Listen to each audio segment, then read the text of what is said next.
Hello guys, welcome back. It's Illogical as always, and today I'm joined by Spud, who has been on multiple podcasts with me because whenever it comes to talking about games, it's not PvP related. Spud's my man, so he is. Spud, Hello, introduce hello. yourself. Hello. I am the Spud, or Spud, whichever you prefer. Right.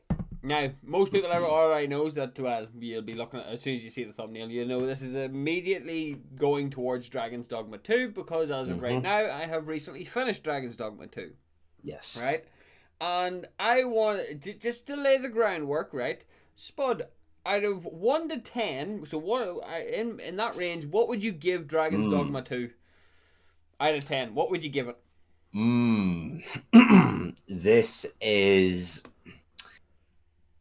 is the interest of it because you see, I've actually been doing some consideration about it, right? Right? I've actually been doing some consideration. Now, you might find this shocking, but my gut instinct is telling me 6.5 out of Ooh, 10. that is a devastating score, dude. It is a 6.5 for me.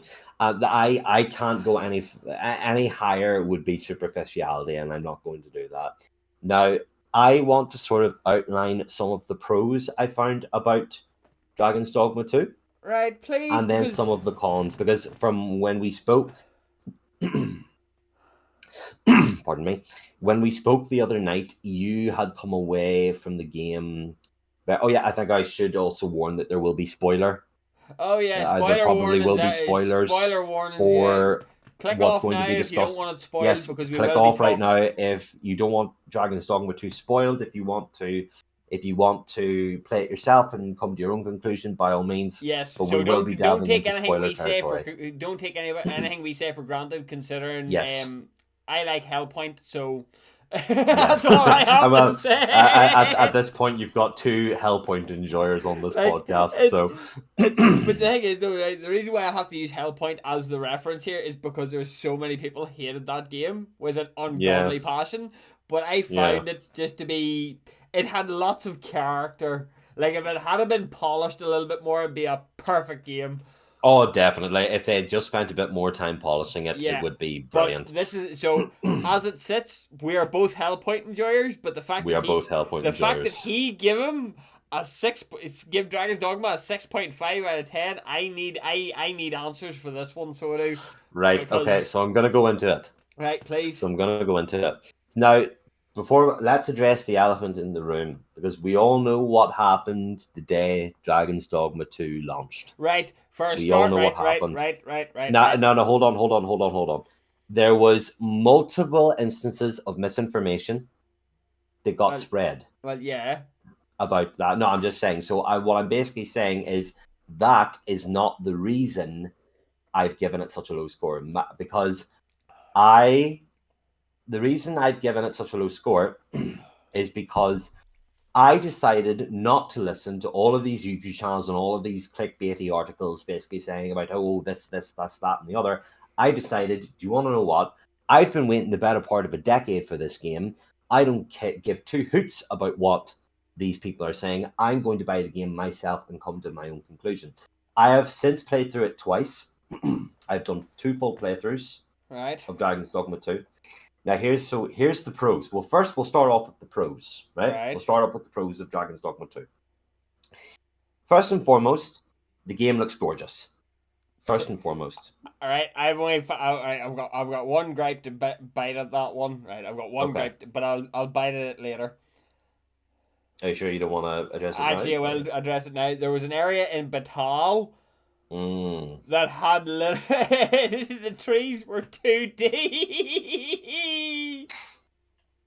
Right enough, is there? There's a wall, and the trees are 2D, and then a Cyclops comes along and smashes his way through the 2D wall. Oh my god. Right, okay. That's my only gripe. I Okay. fucking laughed. Okay. But other than that, the graphics, the fidelity, all of it is beautiful. Other than that one thing, Other than that one instance. that one instance just broke it for me. Like. Yeah. Yeah, and talk about Oh, immersion breaking. that one just Um, tickled because even whenever I was recording it, I was just looking at it like, is this right? Am I missing something? Next is the vocations, where even though the combat and the movement felt noticeably clunkier in this game compared to the first game, um, I think most of the vocations were quite well. I was actually quite interested when they separated Strider off into Thief and into Archer. Funnily enough, I actually Um, enjoyed that. That actually, I no, I enjoyed it as well. Um, and then also now I found them annoying at first, but then the pawns grew on me, especially my personal pawn, because I got the perfect voice for him. And basically some of the banter that he does, some of the statements that he makes just gave him a lot of character and a lot of personality. And I found myself just gradually just falling in love so with the pawns in the game. I found out something about this, right? Hmm. Because now I don't know if everybody's in this category, right? But when I find a pawn, it's somebody else's pawn, but they must have played through the game so many times because the pawn's level 1, Yeah. right? But he's got Hmm. Dragon Forged gear. He's got Hmm. all the badges. He's got like all this juiced out stuff. So he does like he has Yeah. infinite knowledge. He has knowledge of all the quests. He Hmm. like infinite knowledge, right? Hmm. But it turns out the more knowledge your pawn acquires, the more personality they build, I see. I right? see. So you see, whenever they have like unique knowledge on a quest, Yes. then they'll tell you about that unique knowledge. Yes. So the more you see whenever you like, for example, you see whenever your pawn maxes out the Cyclops Hmm. badge, Hmm. your pawn will now specifically go out of their way to aim for the weak point. But then not Yeah. just that, they'll also try to cripple. Yes. So there's levels of adaptation.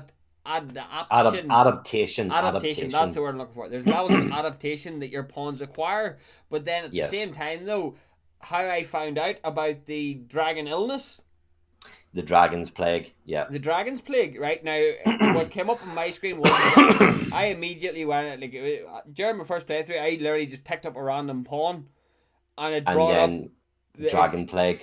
Started talking about the dragon. And I was like, right, well, anytime I'm switching out pawns, every pawn's getting yeeted off a cliff before I go to rest anymore. Yeah. I'm not risking shit here, lah. Yeah. And that sort of plays into the cons I was going to go into. Dragon's Right, Plague plays into the cons. But I want to finish the pros first. right, go for it.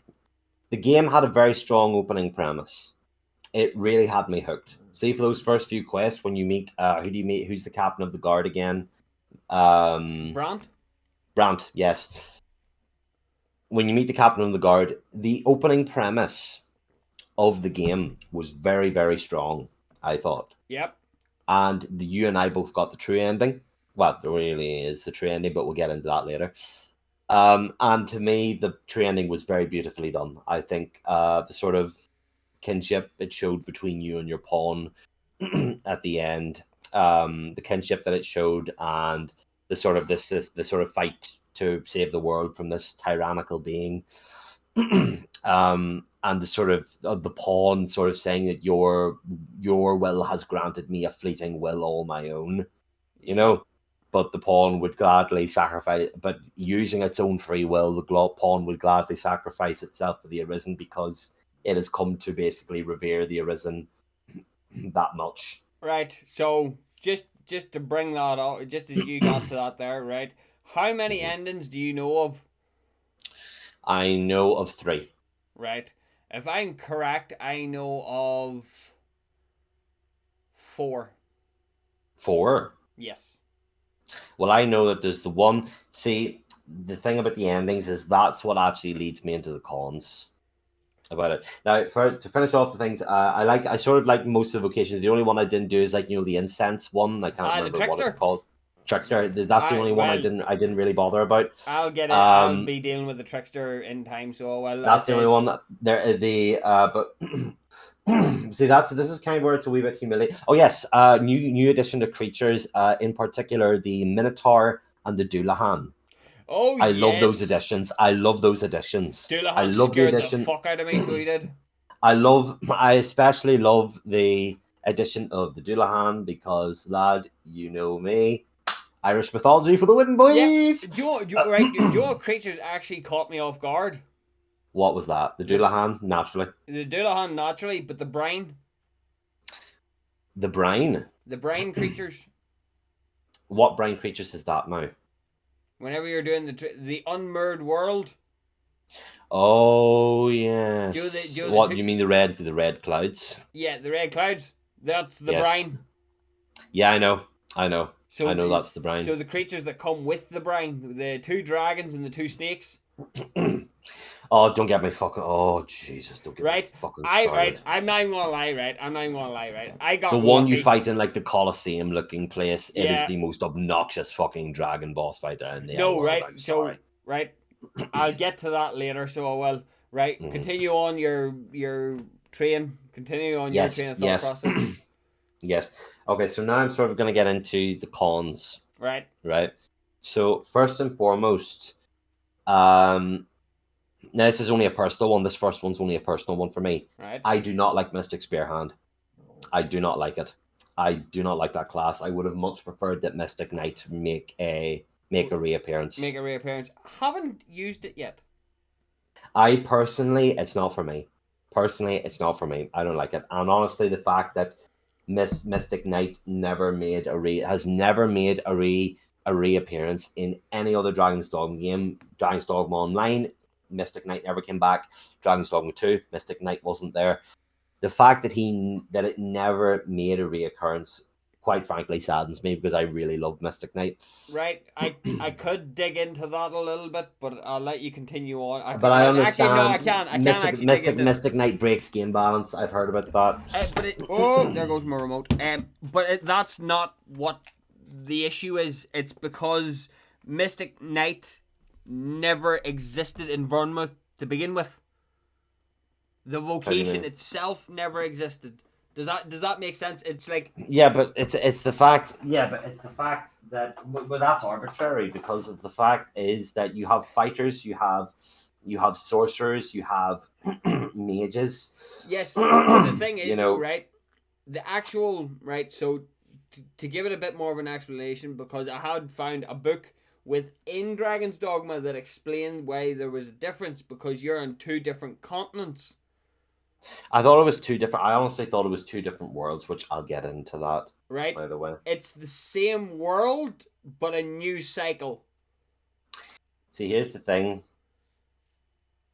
See, no, you're not finished. Sorry. Right. It's the same world, just a new cycle. Right. So we don't know how many cycles have taken place from Dragon's Dogma 1 to Dragon's Dogma 2. I would like to counteract that point. Right. Why I think this is a different setting completely.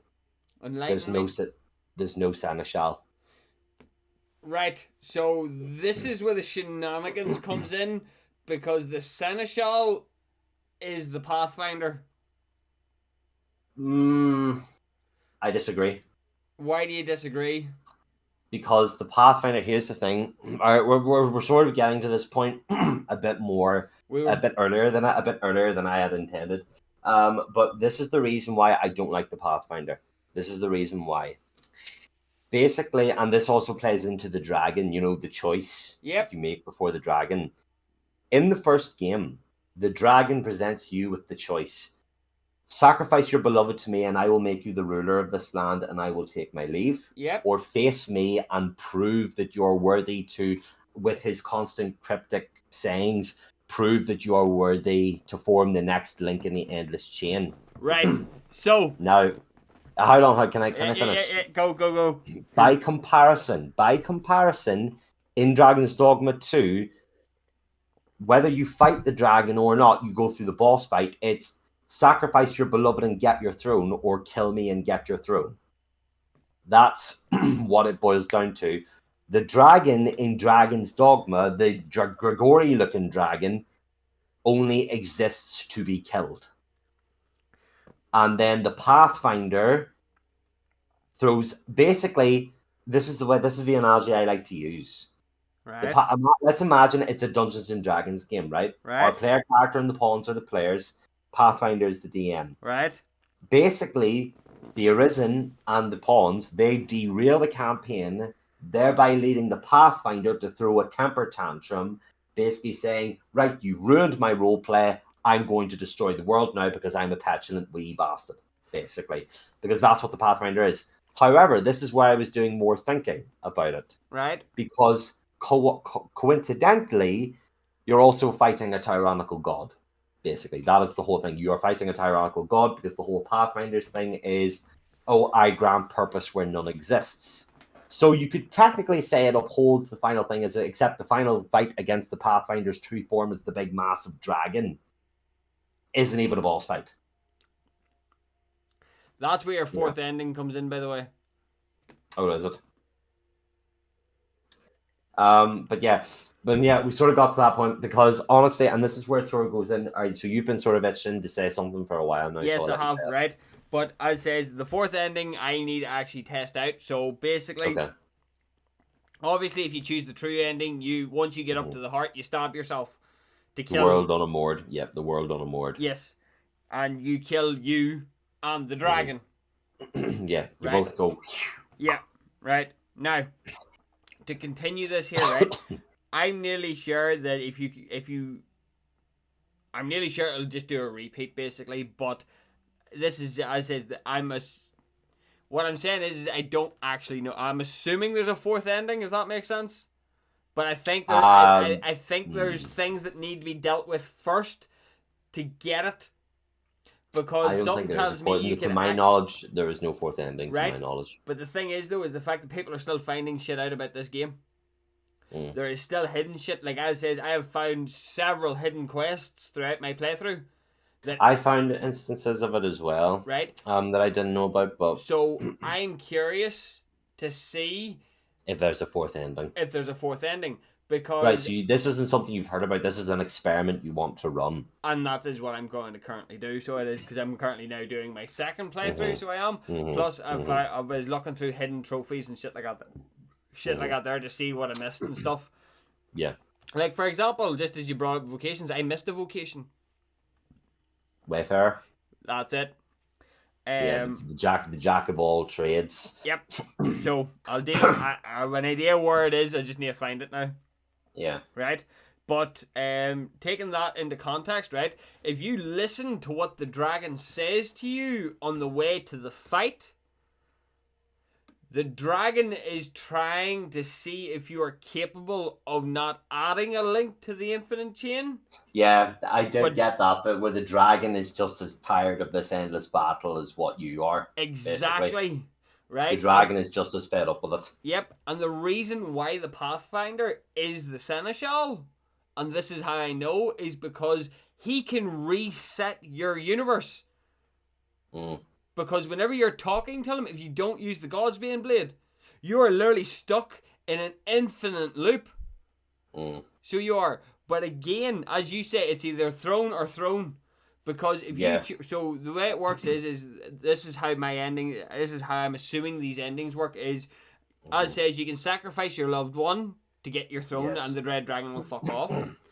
If you ignore the Pathfinder during the credits, that's your second way to your throne. Then you have the ending where you take down the dragon, you fight the Seneschal, you go into the unmoored world, yada yada yada. Yes. Now, it says it's whenever you choose not to stab the big red dragon, what happens? Yeah. Oh, you mean the Pathfinder's true form? Correct. What happens if you choose not to stab the dragon? But it happens in a cutscene. Happens in a cutscene, but what if you choose to not go up far enough? Oh. Does the dragon take you somewhere else? What does the dragon do if you choose not to kill it? If you just exhaust the dialogue? What if you just exhaust the dialogue? I don't know. So that's where my curiosity is. That's where your curiosity comes into play. Exactly. What if you don't kill the Pathfinder? Correct, right? But the reason why the Pathfinder is the Seneschal is because the Mad Sovereign knew Yeah. about the The Pathfinder. watching one. The watching one, right? What does the Seneschal do? Governs over the world, controls everything that goes on in it. Like you say, he's the dungeon master. Yeah. But the fact of the matter is what the difference between, for me, the difference between the Pathfinder and the Seneschal is that the Seneschal was once in Arisen. No one knew where the cycle began or if and when it will end. But the Pathfinder doesn't seem to be in Arisen. The Pathfinder seems to be an actual proper celestial godlike being who exerts full control over the worlds and is responsible for the cycle to begin with. That's where my differentiation between the Seneschal and the Pathfinder comes into play. I think I just nipped it. You think the Pathfinder was behind everything in the first game as well? Yeah. What if the Seneschal's only like a puppet? A puppet of the Pathfinder? A puppet of the Pathfinder? Because right? This is where I think the retcons come in. I don't think they had thought that far ahead with the first game. I don't think, personally. But the thing is, though, there is glimpses of information. Like, did you talk to the Sphinx yet? I did talk to the Sphinx. Because the Sphinx knows a lot. The Sphinx knows a lot more than it's letting on. Yeah. Right. But also, it explains a lot, though, because there has to be an overwhelming governance. Because did you notice that the brine disappeared as well after you killed the Pathfinder? The brine disappeared as well. Yeah. Well, no. Well, did all the monsters? Well, I know not the all world the monsters, is kind of just the not brine. all the monsters, but just right. Well, oh wait. When you were talking about the dragons we fight, are you saying that they are the brine made manifest? No, they are what is in the ocean. Why? That's why people can't go out to sea. So the brine is mist forms of these draconic creatures. Pretty much. And well, I mean, that's a very interesting take on it, to be because honest. Oh, which, by the way, that sort of leads me into the thing of sorry, we're talking over each other here. I'll let you finish, and then I'll get into what I was going to. But no, that's what I mean. See those creatures that we fought at the end? They are the brine. That because the water's the water's gone. The water turned into the red fog, basically. Red fog, which is the brine. But then, if you watch to the very, very end credits, the Arisen that's out on Harv Village finally gets to leave. Oh yes, he can go across the ocean. He can leave. Well, hold on, because didn't people come across the ocean in the first game? Because there's Mercedes and she comes from a different continent. But then she got stranded. You're saying with the arrival of the dragon came the arrival of the brine. Bingo. And that there's the fishing village. There's Casardis, which is the fishing village. No, wait, lad, I've just poked a hole in it. Sorry, but I've just poked a hole. Go. If you couldn't go out to sea with the brine, you wouldn't be able to get to Bitter Black Island. But who's guiding you to Bitter Black Island? Orla. There you go. But that doesn't mean shit, lad. The brine can chow down on pawns. Yes, the brine can chow down on pawns, but what about pawns that are disconnected from everything else? Is she disconnected? You have to remember, Bitter Black Isles is a disconnect because he chose to merge with the dragon to save the pawn. Neither. He became a demon. He became a demon. And that there, because they are directly connected, they've already broke the connection.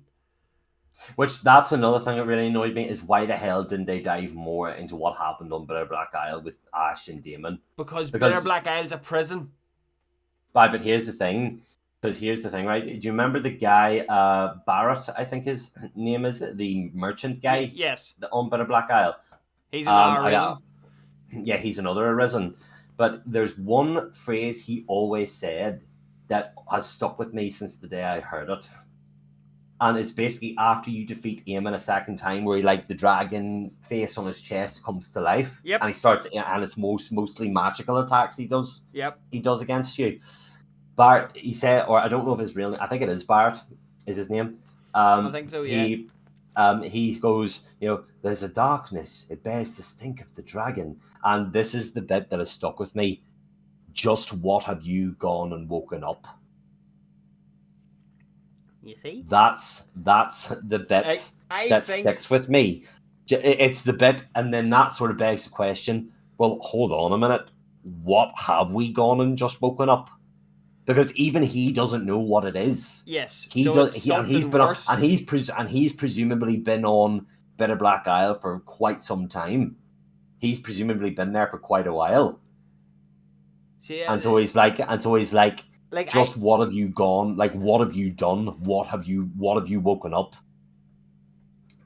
So right, yes, and again, so as you said, it implies that this is something beyond the cycle and beyond the dragon. This is a darker presence. This is something far, far worse that's happened. So then this could be me completely right. So this could be me technically spitballing, right? But if you're Okay. if we want to play the connection game, right? Yeah, spitballing is one of the things we do here many a time. Pretty much, right? But if we really do want to try and give it a good a good attempt at a spitball, basically, right? Aye. So aye. if we run the idea of we take Dragon's Dogma 1, right? Yes. And we go through, right? We defeated Damon, right? Mm-hmm. And say Is it demon or demon? I think it is. I think it's Damon. It's I think it is D-E, no, D-E-I, D-A-D-A-I-M-O-n. Which Damon then? there's the demon, yeah, because there's the archaic form of demon, which is spelled D-A-E-M-O-N. Aye. That's the archaic form of spelling demon. Yeah. But his is intentionally spelled D-A-I-M-O-N, Yeah. which is why I've always referred to him as Damon. Damon. Instead of demon. Right. So let's. I'm going to play the hypothetical here. So I am right. Okay. So if we go with it, right? Yeah. We defeat Bitter Black Isles, Yes. and as he says, what have you awoken? Yes. Just what have you gone and woken up? Right now, by the end of Dragon's Dogma 1, what have we done? We become Seneschal, but not only we technically break the cycle. Hang on. Oh, wait a minute.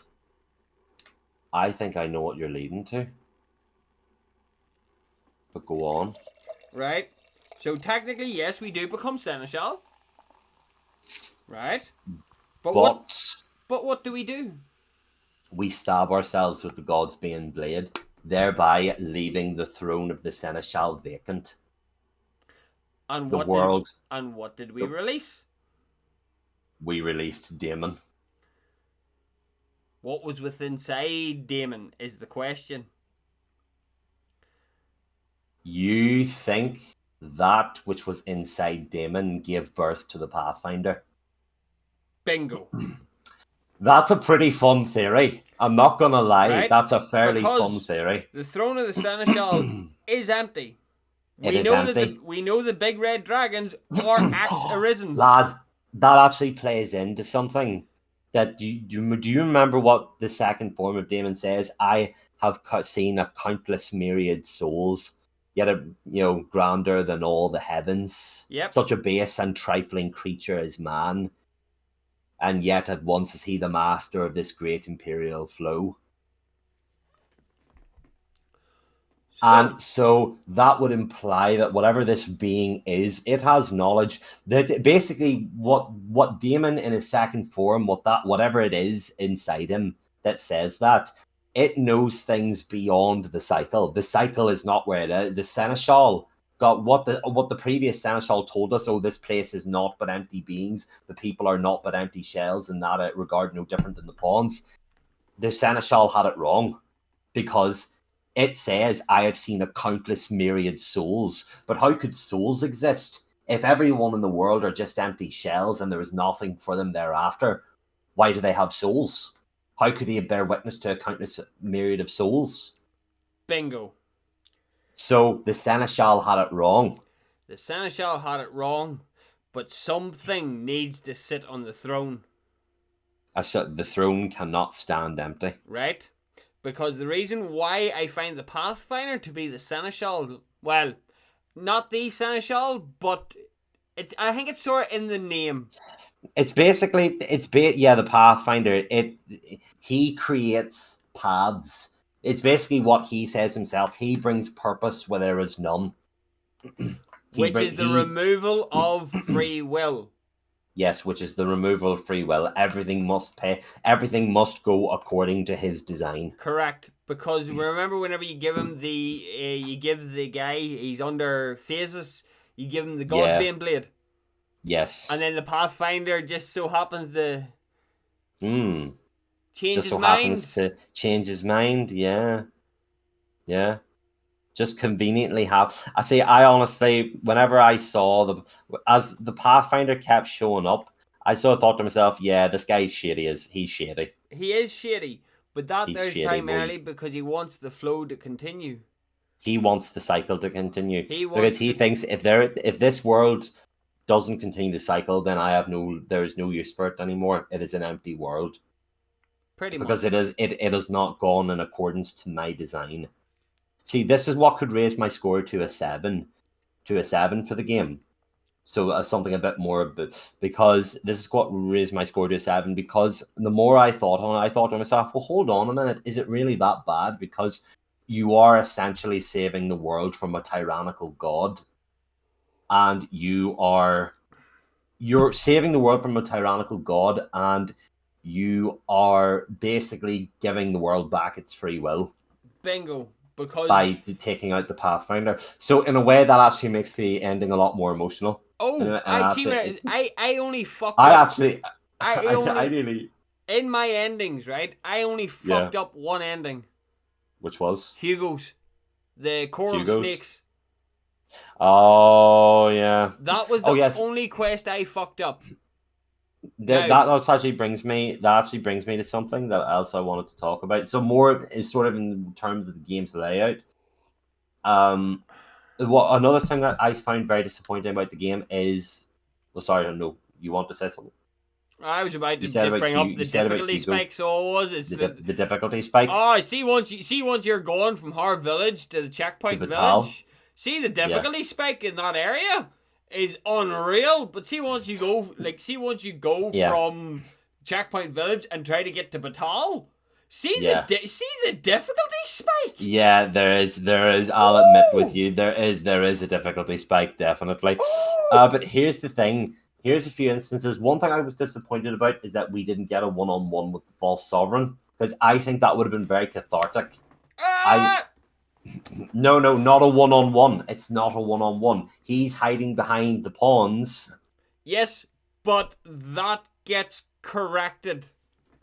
So, what do you mean? Which two endings have you got so far? I've got all of them. I've got the one where it's like peace among the people. I've got the one... I've got the one... Wait, no. Did I get the bad ending? Did I sacrifice? No, I've got two. Sorry, I've got two. Right? Because this is... Remember I was telling you about the pawns knowing more? Yes. Right? Well, I was wandering through, and one of the pawns blurted out something, and he goes, "In my world, the Arisen was unable to convict the Queen of any wrongdoing."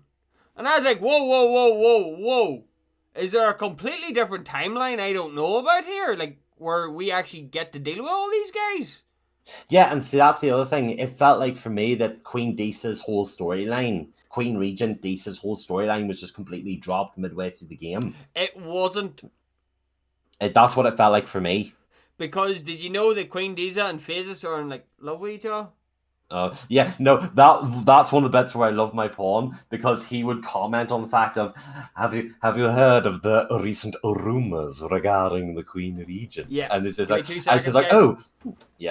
you shouting? Because I got earphones on. Stop shouting. Please. I'll tell your camera. No, you're not. You're shouting. Shh. Love you too. I can just edit that out. Okay. But no, that was where I was. We being too loud, right? Yeah, apparently so, and it's only 9 o'clock. Oh, okay. Right, I'll edit. Anyway, edit that out. I can edit that out, so I can. Right, but there is. I don't know where the second time, where that timeline sits in, because I never you have to become king. So basically, you can become king instead of Sven. Yeah. But I'm trying to figure out whereabouts in the timeline you're able to pull that stunt? No, I think. See, I'm not. Yeah. Unless there's an end game after you choose not to go to the unmirrored world.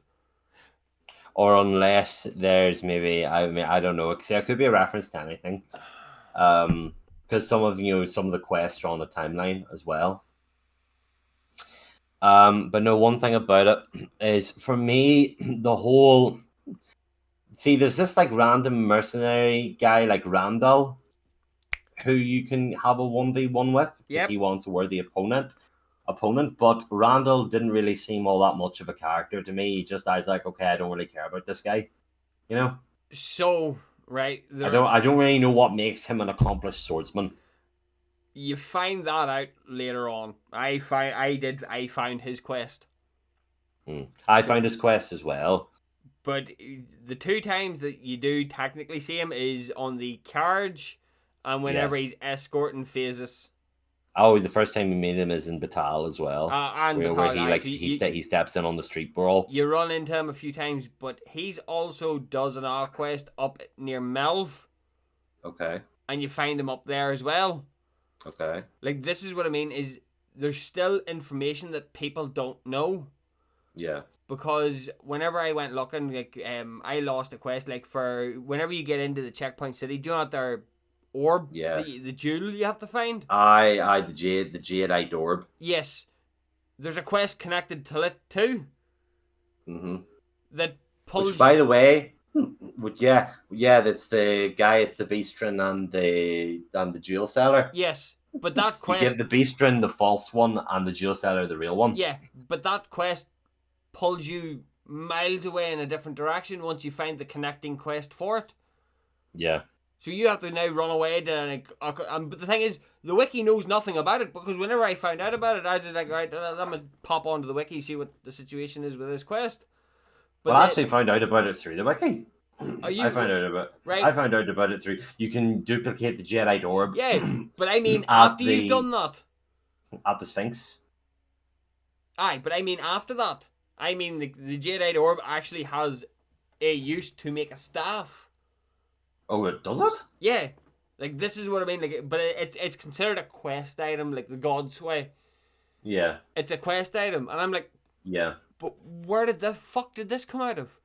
Yeah. But there's loads of there's loads of little connecting quests that I'm just like... Well, what else connects? What else connects to what? Yeah. Yeah. See, this is another instance. So basically, you brought up the God's Way. This brings me to the second half of the game, and this is where everything goes downhill for me in terms of the story. This is where things go downhill for me. Okay. Right? So obviously, we find out that the false sovereign, Dara, the false sovereign, has a God's Way necklace, and he can use that to control pawns, and we see that exhibited in our own pawn, where he sees as a foreign presence trying to invade his mind. Although it didn't seem to invade his mind whenever you got to the dragon and you've killed the false sovereign and yada yada yada. He didn't seem to be able to exert control then, but whatever. I've got one thing to point out though. There's just one inconsistency there. No, it's not the inconsistency. No, it's I can explain that inconsistency, so I can, because I did my research.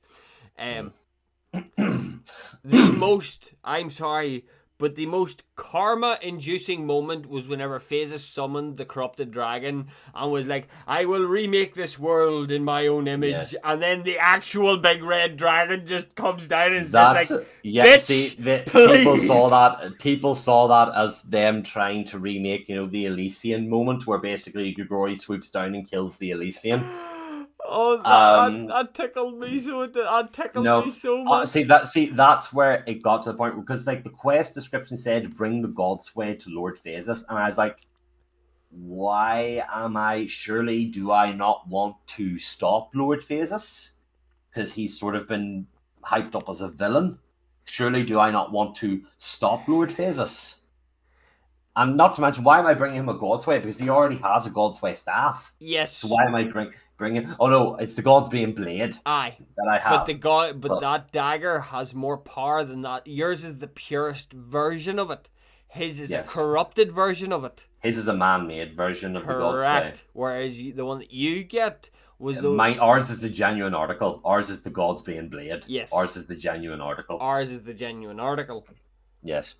Yeah, and like he corrupts the Royce drag. He summons the Royce dragon. Okay, so they're named after cars now. Apparently, fucking the Rolls Royce of dragons. And the and the reason why the Godsway didn't work on the pawn later on is because your pawn had already started developing a will of its own. If you're wondering why that's the case. Oh well, that actually makes sense.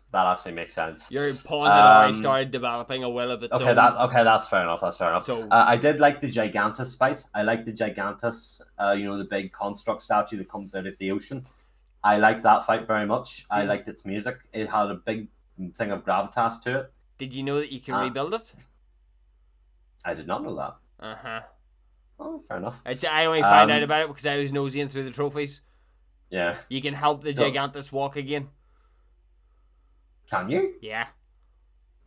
What the hell does it do then? Just sort of sit there and chill out on the beach? Well, I was just looking at it and I was just like, holy fuck. But you knew it was under the control of the Pathfinder? Yeah. Well, I didn't know that. I knew that. I was like, okay, so what's the Gigantus' end game here? Like, what's it like? Why is it going after Lord Phasis? Because that's one thing I didn't get. I knew that the old man said it was a servant of the brine, but... So, the thing is, though, right, there is actually 2 points to the Colossus story.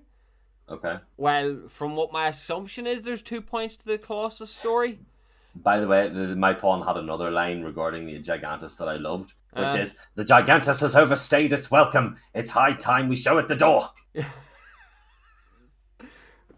Which I just loved. Right? I just loved it. Anyway, go on ahead.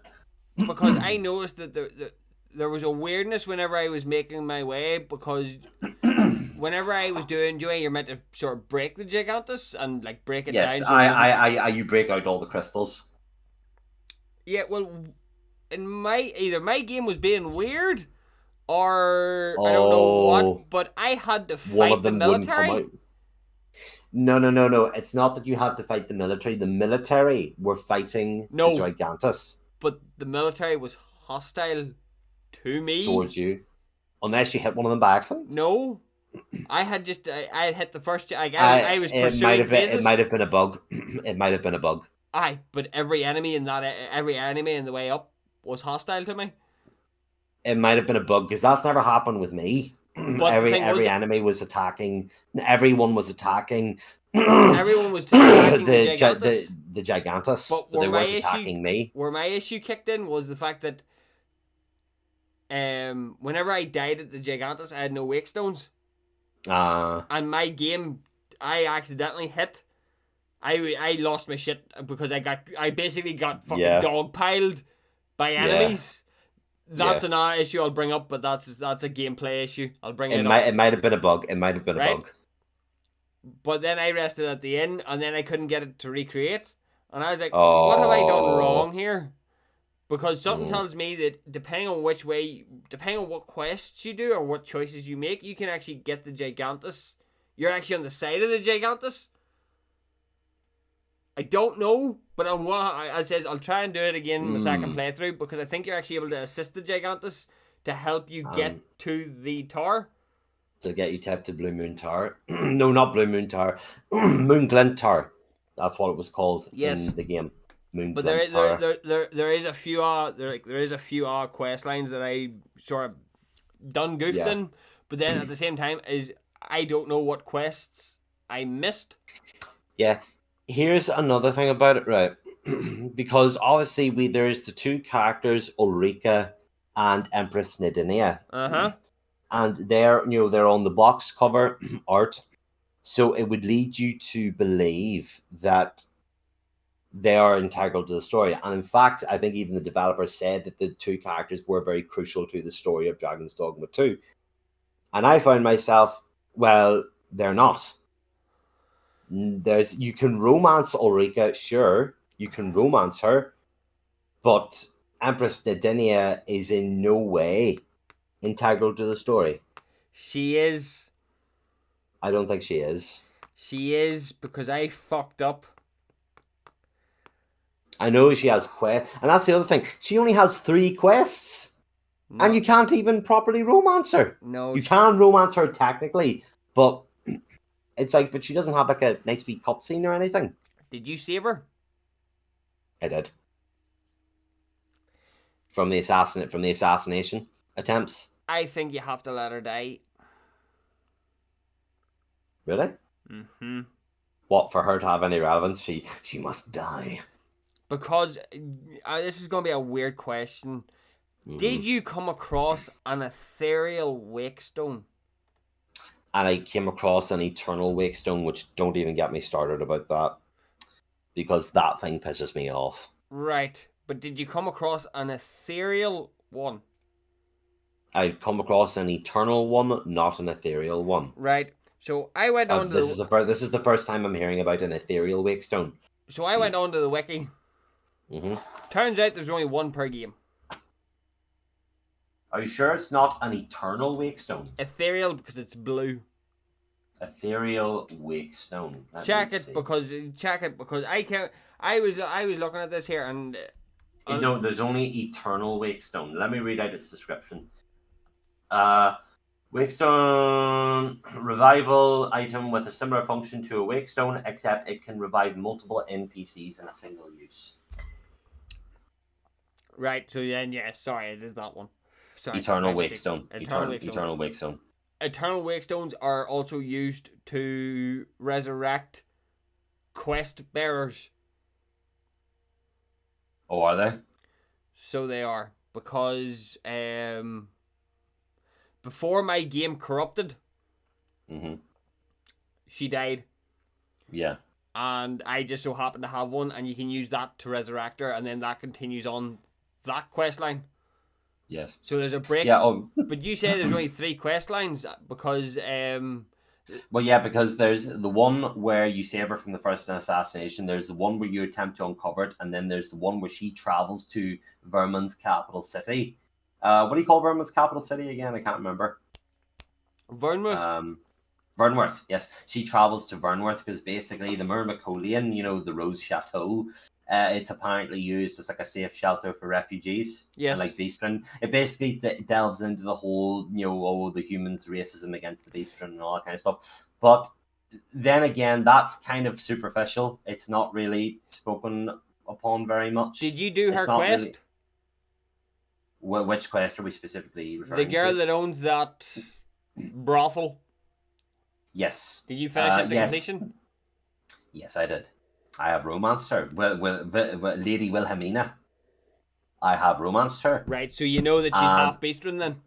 Yes, I do. Right. That reveal was quite a shock to me. Like her left eye turning into a slit pupil. Yeah. That was... I liked that reveal very much. I actually really liked that reveal.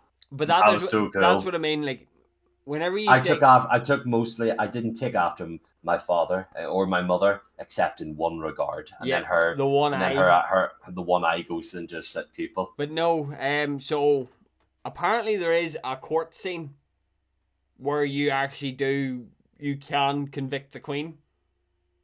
Really? So there's actually, I don't know how to access it yet, but there is actually a court scene. Okay. But you are king in this timeline, so I don't know how that. I've never heard. You're also able to deal with the false sovereign too. See, here's the thing, because one thing I was really hoping for, because obviously that's the one thing that really hooked me on the game, is the fact that you were working with a sort of fellowship of loyal soldiers, because obviously you are the true Arisen, therefore, by right, you are the true sovereign of Vermund, you are the king of Vermund by right. Yeah. Because you are the Arisen. Uh-huh. And basically, one thing I was really looking forward to is just that sort of cathartic feeling where, like, basically it's your Arisen facing down the false sovereign, and it's basically like, you usurped my throne. I have a question. It's like, you little shit, you usurped my throne. It's actually kind of funny because we were meant to be having a conversation about Dragon's Dogma 2 as a whole here, and I'm just sort of sitting here, and like as I said, I thoroughly enjoyed the game. Now, to the point that I would give it an easy 8.5 out of 10 now. Now, my first playthrough, I really enjoyed it. But then it was my second playthrough, and so yes, here's another point that I think the game really lacked. dungeons. The, And I the mean, dungeons were linear, but I think they focused more in terms of the open world and exploration yeah, in comparison to the yeah, dungeons. but the fact of the matter is that no, I'm not talking about. I'm talking about that there was a severe lack of proper dungeons, where basically most of the time you were looking at caves. You were going through caves. It was Half all the time. mostly cave It related was stuff. So it mostly was. caves or mining shafts or something. And like basically, I think it was called Waterfall Cave, where I went in and there was this chest I opened, and then all of a sudden, a white, like an undead magician, came out, started laughing, and he just cackling, and he materialized. I thought to myself, do you all know what would make this even better if I had gone through a big dungeon with loads of traps and spooky ghost enemies or goblins or corrupted, living armors or something like that. Yeah. And then at the end, you come across this big, massive treasure hoard. Like jewels and coins and everything just scattered everywhere. And there's this big, really cool looking chest. You go to open it, but the moment you go to try and open it, a lich spawns. And you, I was like, it's like you're trespassing here, and this is a lich that's guarding its treasure. Yeah. And I thought to myself, that would have been so much better, but no, it's in some wee cave. Yeah. And so that's one thing that really, I thought really detracted from the game a bit, was the sort of the lack of proper dungeons in the game. I can agree. That's what I think detracted from the. I think that detracted from the game quite a bit. I wouldn't say quite a bit. Maybe not quite a bit, but it didn't. It lacked that flair. It lacked the flair, so it did. Because I'll agree to that. I think you and I can both agree we love Bitter Black Isle to death. But then you have to remember Bitter Black Isles came out after Dragon's Dogma 1, and apparently the original developer wasn't even in charge of Bitter Black Isle. It was a different team. Yeah, it was. They went for a more dungeon crawly style, so they did. Yeah. This is just a side note. Because I think the dev has a pretty big set of balls on him, I think. Because do you all know what he was saying about fast travel? Games that I think this, unless there was a mistranslation, but this is the way I heard it. Games that use fast travel means their world is boring. See, and I'm thinking to myself, have you heard of Elden Ring? It's like right. But the thing is, though, right? Like, I'm not gonna lie, right? So, in fairness, Dragon's Dogma 2 does do fast travel in a very special way. Yeah, it's not, except it costs you your fucking gold. Right. Which, by the way, the prices are criminal of stuff in this game. Right. Yeah, I can agree with that. But the 10,000 gold for a fucking haircut, like. Yeah, but there was one thing that I found to be rather polite, right? The carriages.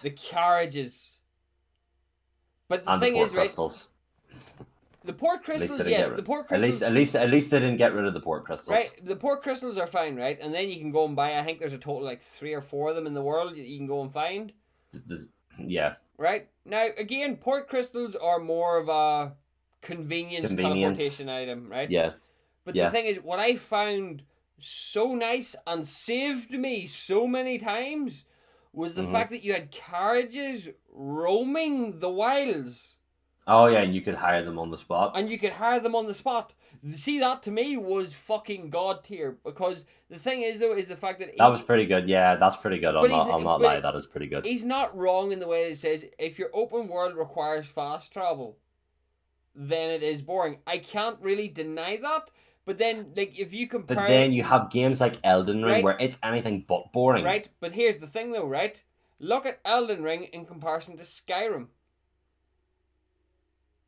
Skyrim is huge. Elden Ring's huge. But not on the scale of Skyrim. I think it's on a pretty comparative scale. Lad, you wouldn't travel everywhere in Elden Ring on foot. I'm sorry. Unless you were doing a challenge run. You wouldn't travel everywhere in Elden Ring on foot. Oh, I understand that.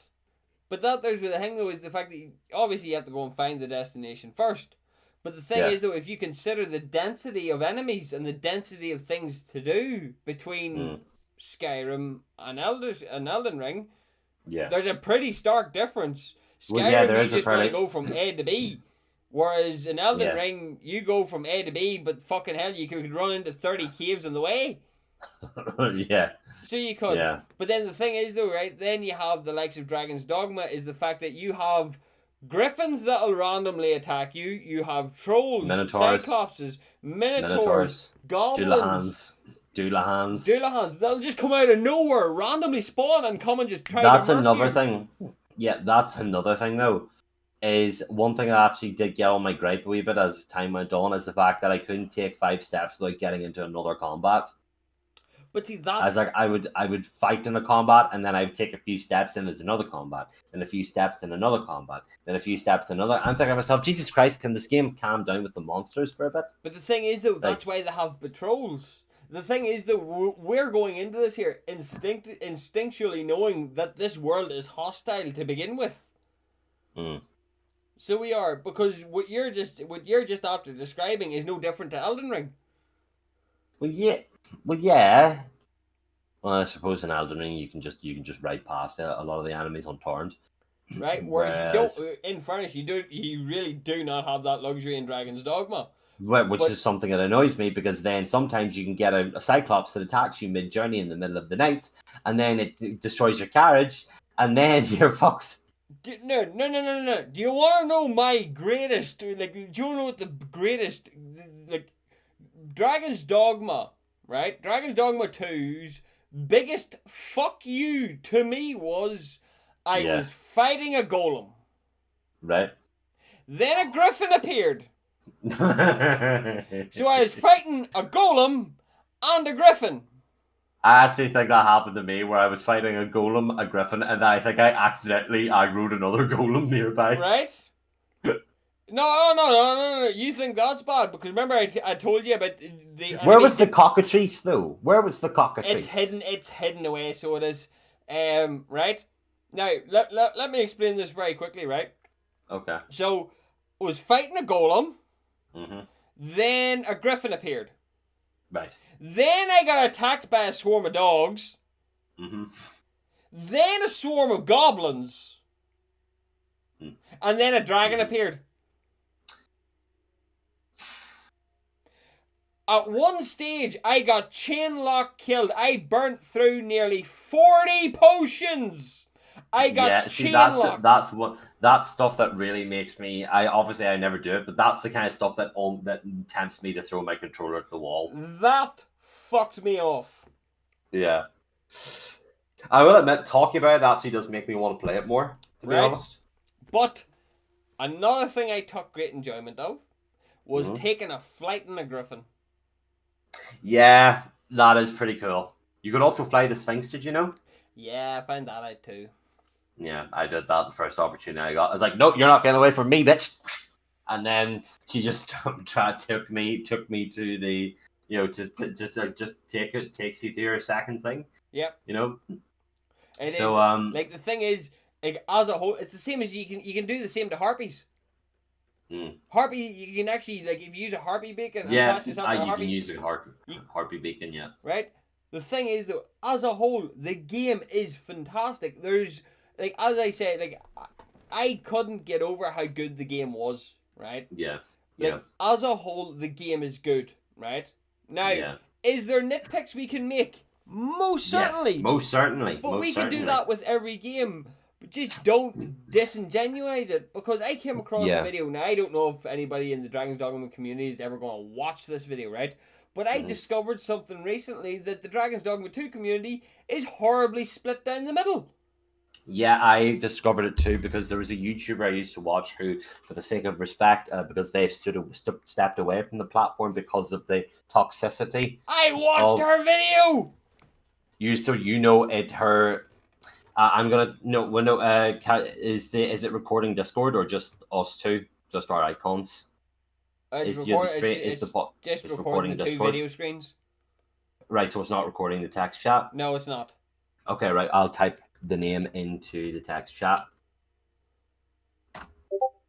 Yep, that would be it. Yep. That would be her. So the reason I'm not saying her name is out of respect, because obviously she's stepping away, so I'm not saying it out of respect. Yeah, no, that would be her. But no, I was very shocked to find out that basically, and see, this is what annoys me about gaming communities nowadays, is all it takes to piss someone off online is to say, "Oh no, you like a game, I don't," and people get pissy about it. What is it? But I'm trying to figure out what is it that they don't like about Dragon's Dogma 2? Well, name it. Well, lad, you're gonna get people like lad. Wait.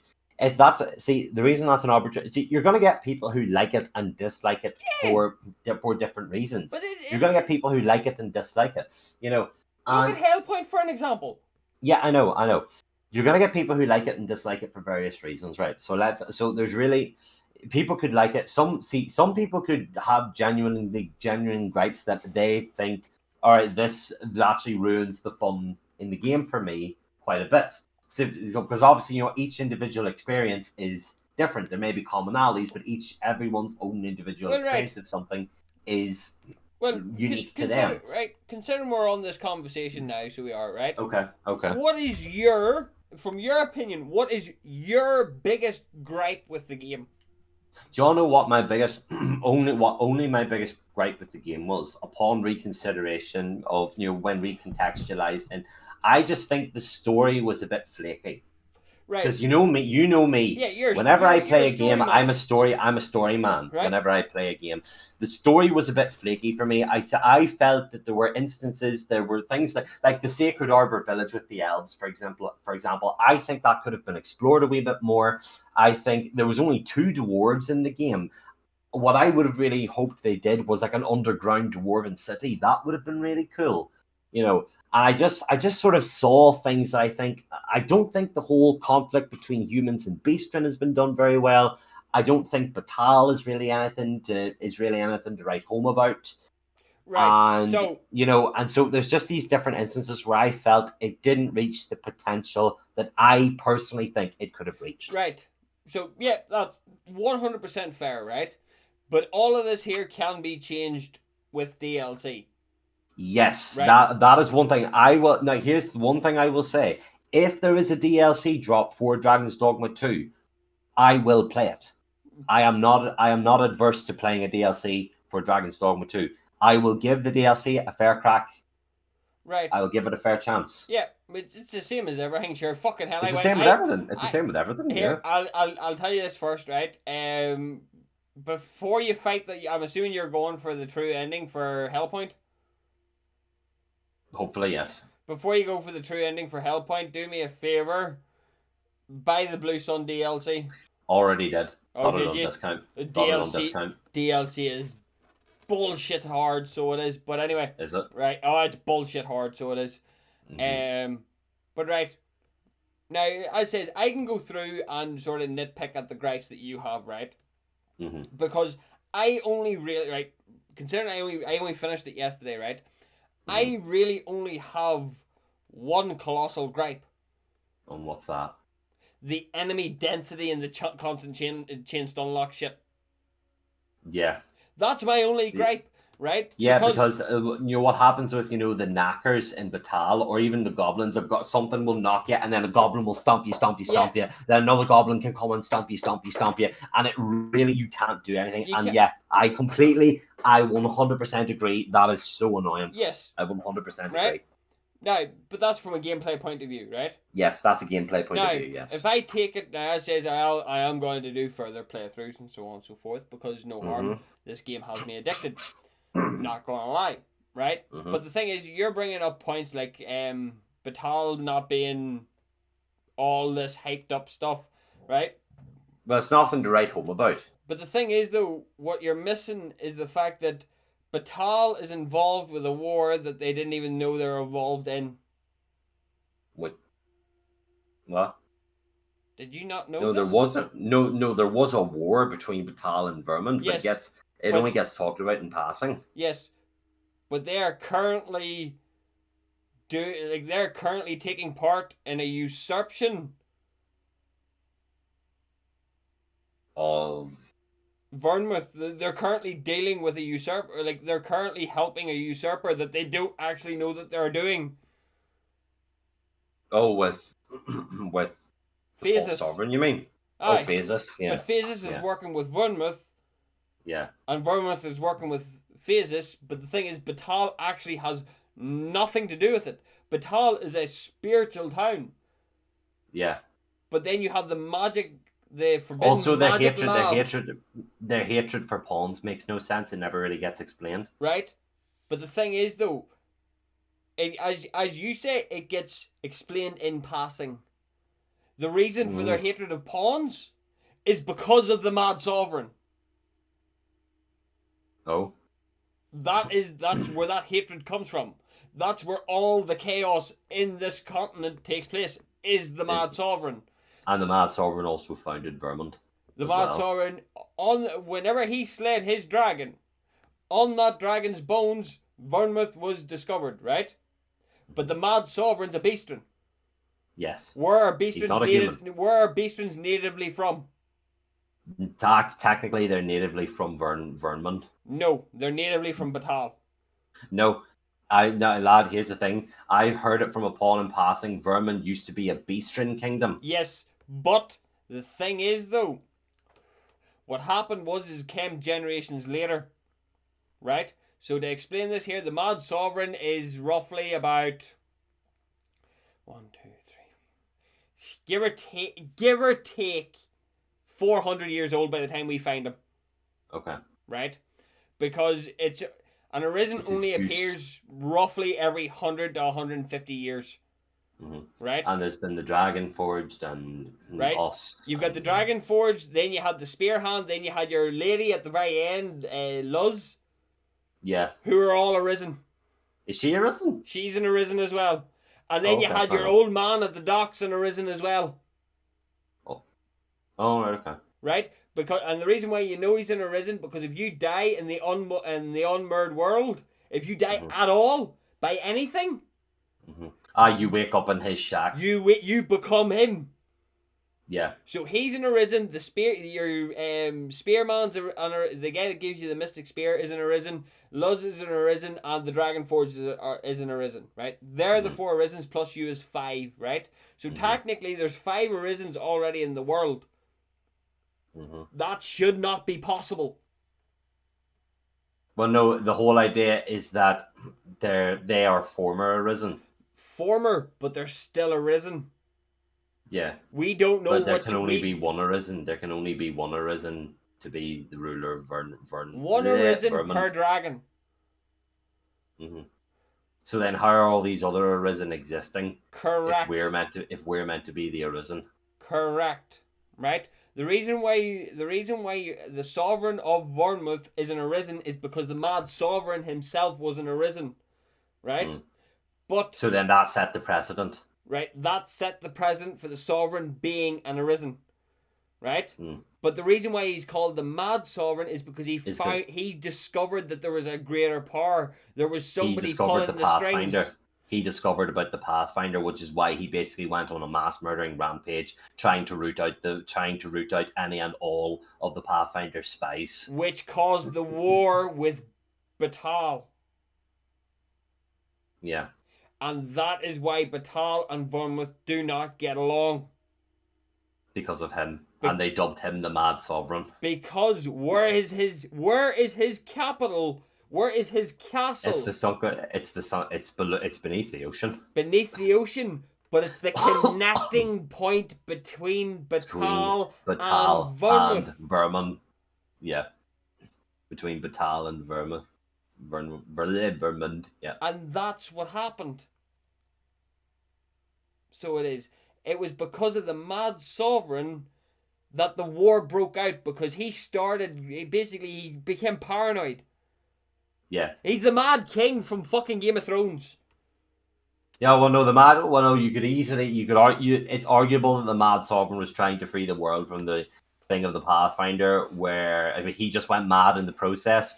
Whereas King Aerys Targaryen just wanted to kill everyone because he said, if I can't have this kingdom, no one can. But he did it out of pure, the war started out of his paranoia. Because he was adamant he wanted to find... But the reason why he wanted to find the Pathfinder was for ego. Because, as he says, everything he done was preordained. Everything he done was already written in scripture. He wanted to prove that he had his own free will. Basically. And Okay, well, that's- yeah, fair enough. He is quite similar to the Mad King in Game of Thrones, then, And that there in was terms it. of the ego precedent. Because then, at the exact same time, whenever you find the Mad King, or the Mad Sovereign, Yeah, what throne is he sitting on? the Seneschal, the Seneschal's throne, So, the more... God throne. So what I more than like, where my assumption is he's taken up the throne to hold back the Pathfinder's temper tantrum. Well, no, the Pathfinder only goes on a temper tantrum whenever we go against their will. Yes. But the thing is, though, it's the Mad But Sovereign. he went against the Pathfinder's will as well. But because he has the Godsbane dagger, by any chance, before he actually... Because technically he's alive, but as a ghost.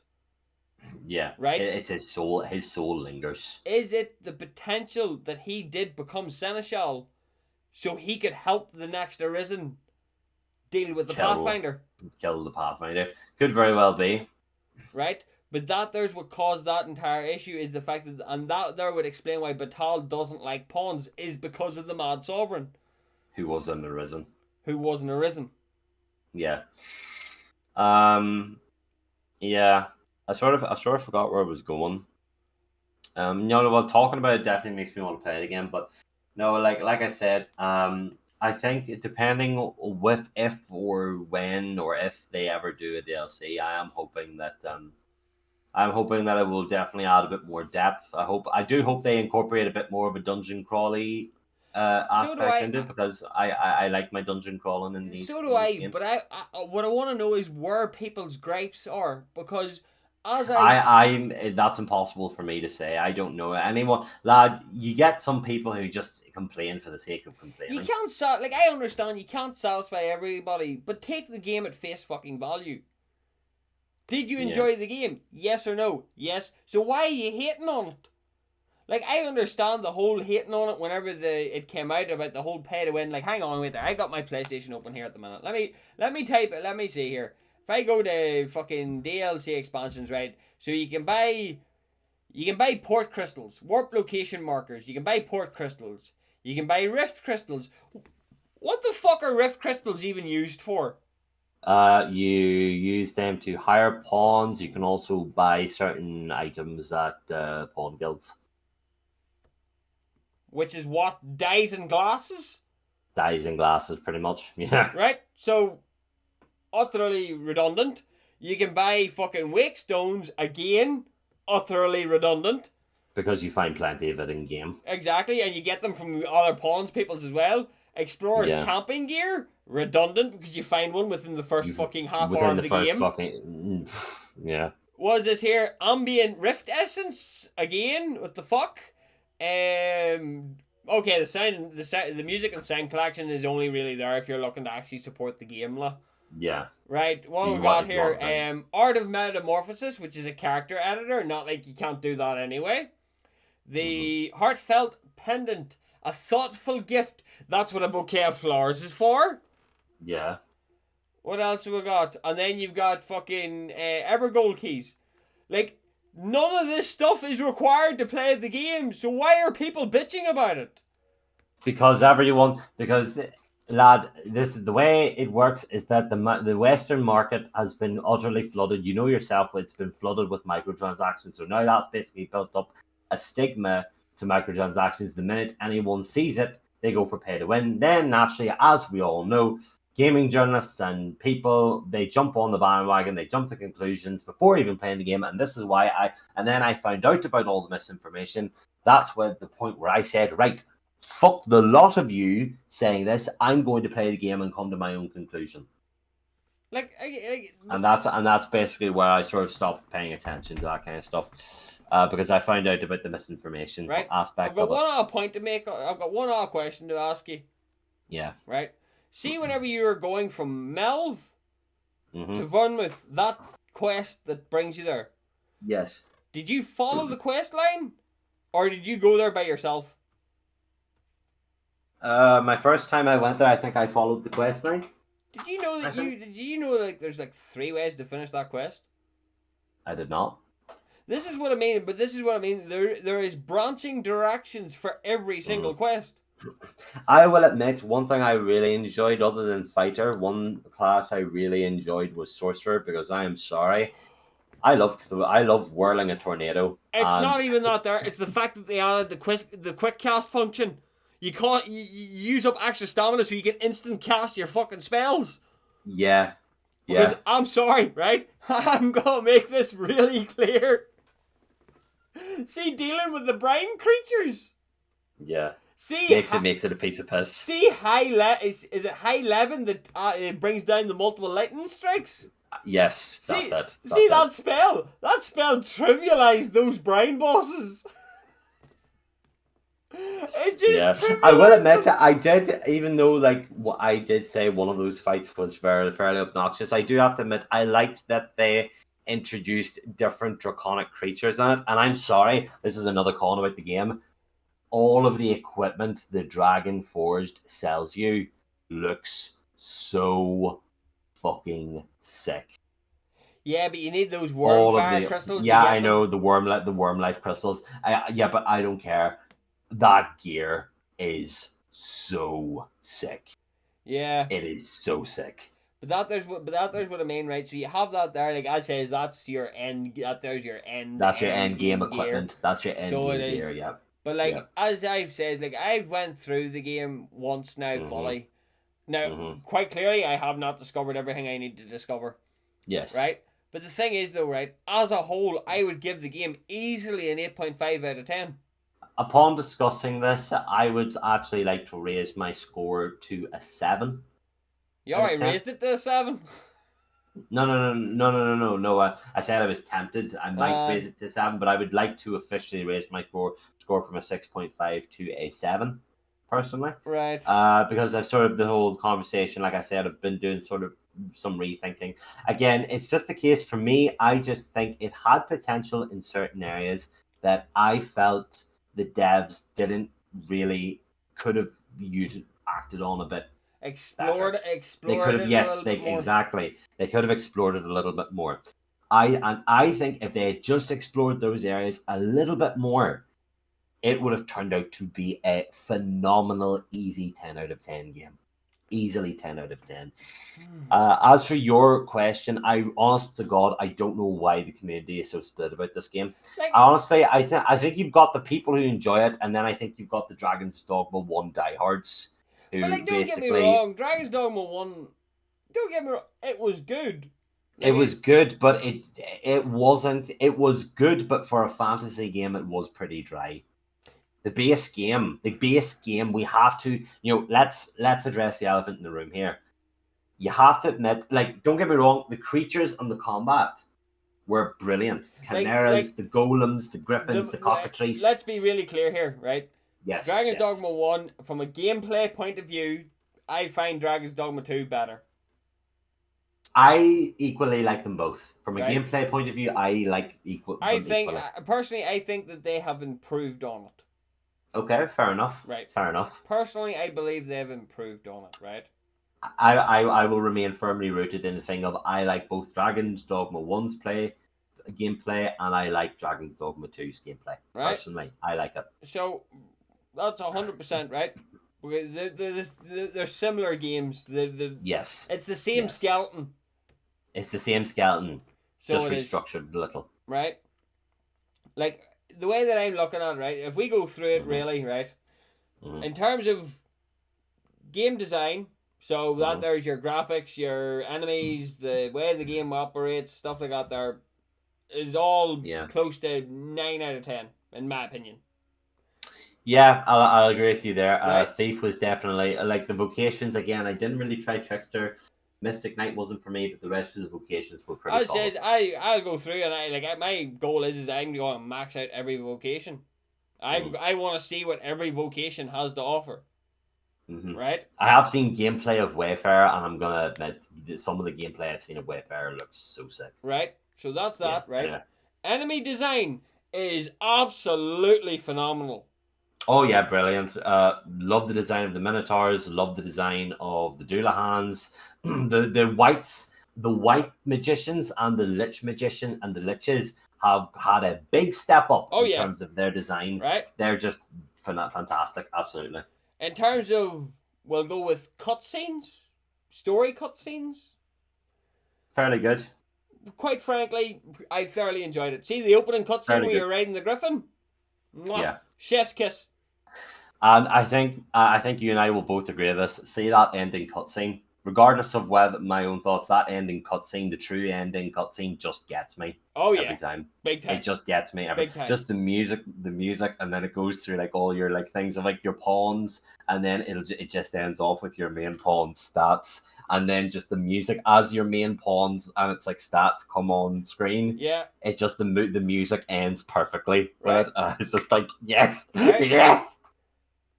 The quests. What would you say about the quests? Quite frankly, I'm not gonna lie, I thoroughly enjoyed quite a few of them.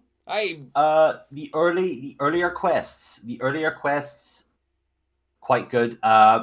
Meanwhile, the second half, basically, whenever you reach Batal, the quests get a wee bit hit and miss for me personally. Whenever you get to Batal, some of them are good and others of them are meh. Personally, but that's just my personal thoughts on the quests. See, I found the quests actually I quite liked- enjoyable. I liked the no, that's what I'm saying. I liked the early game quest. Because I was really hooked on the whole. You are a usurped king. You have been usurped. You have had your memory stricken from you, and you are now on a quest to basically reclaim your lost birthright. That's what I liked.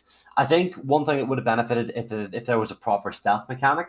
I think that would have really benefited the game. Yeah, If there was a proper stealth mechanic, because you could tell that they were trying to go through like the dun dun dun dun. Yeah, dun, dun, there was a few know, quests that really had that vibe to it, but then it just turns out you just run in. You just run in, you just go YOLO, Yeah. just YOLO, yeet yourself through the window, and then that's it. Yeah, You call pretty it a much. day. You call it a day. I'm not gonna lie. The minute I saw Wilhelmina, basically. I'm just gonna say the moment. Well, I'll say both the minute I saw Ulrika. The only thing that got me down is like, I met Ulrika. It's like you shot me out of the sky, you bitch. It's like I had the exact same opinion too. I've had to it's fix like you my shot mask me out. digging It's in like ears. it's like you're lucky you're good looking Ulrika because you just shot me out of the sky. Yeah. And then whenever I met Wilhelmina, it's difficult not to say just roof, roof, roof, roof. Yeah, it's really not. Like. But It's no, like, but no, I just immediately got. I'm sorry, but does anyone else think it does? You've played The Witcher. yes, she looks like Yennefer. Yennefer. That's the immediate reason I went for Wilhelmina. I was like, my Yennefer. Yeah. I am the Geralt of this world. You are my Yennefer. Right. It's like. So in terms of, as you said, like it gets weaker towards the middle. Towards the middle to basically it's not even the second half of the game, it's the middle part of the game. Basically where I run into issues is with Batal. That's the main place I run into the issues. With Batal. See, I didn't have issues with Batal because I tried my best to do as many quests as I could to figure I tried my second playthrough, I was trying to do as many quests as I could. Right. But there just isn't as many in Batal. It's not that. It's the timing of it. There is quests accessible in Batal at the very start of the game that you can't get access to unless you try to intentionally get to Batal at the start of the game. Yeah, see, here's the thing. There's a secret path that gets you to Batal illegally. And the reason why I know that is because I did... So you know the elven guy? Yes. The elven guy that you give the bow to, and you sort of teach him how to use a human bow. Yes.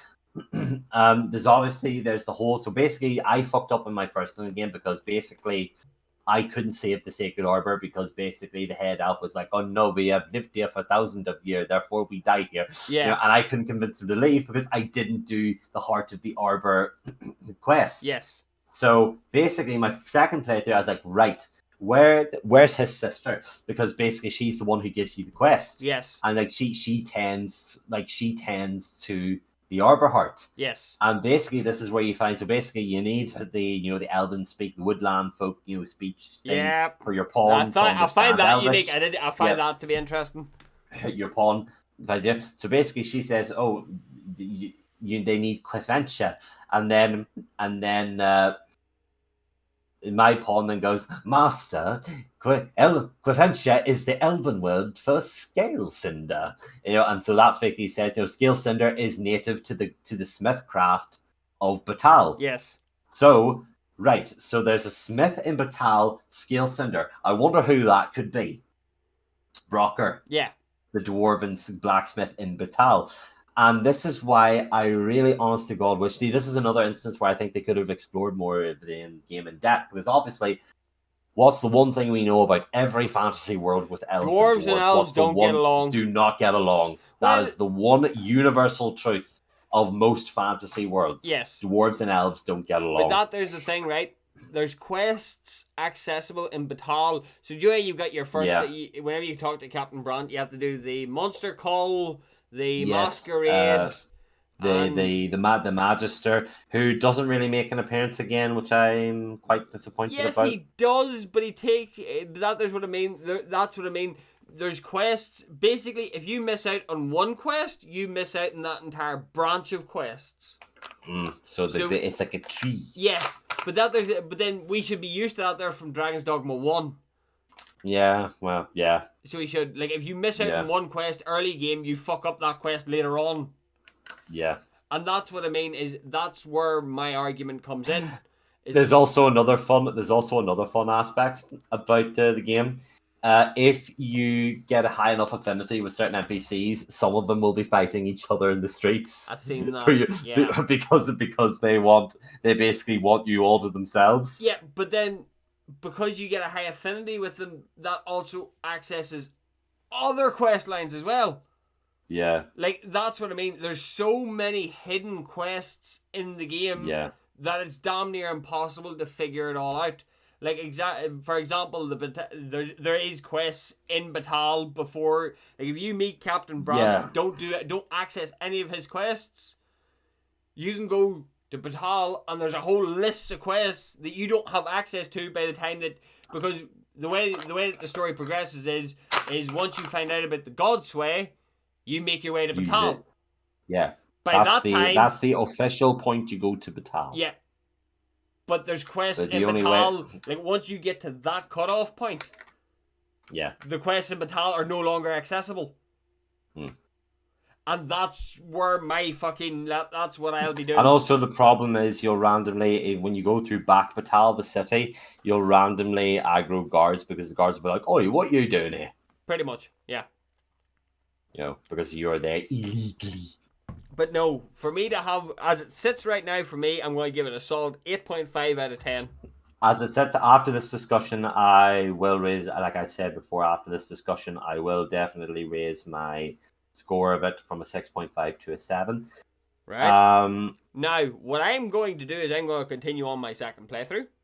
Yes. So I will be changing up how I've done things. Probably do similar things in certain ways. I may reinstall it because now, lad, you know me, as much as I love Souls-like games with all of my heart, there does come the time where I do need variety. Yes, right. I do need variety in my games. So I may very well reinstall Dragon's Dogma and give it and continue a playthrough of it. If you do, tell me, because I'm going to do a second playthrough of it.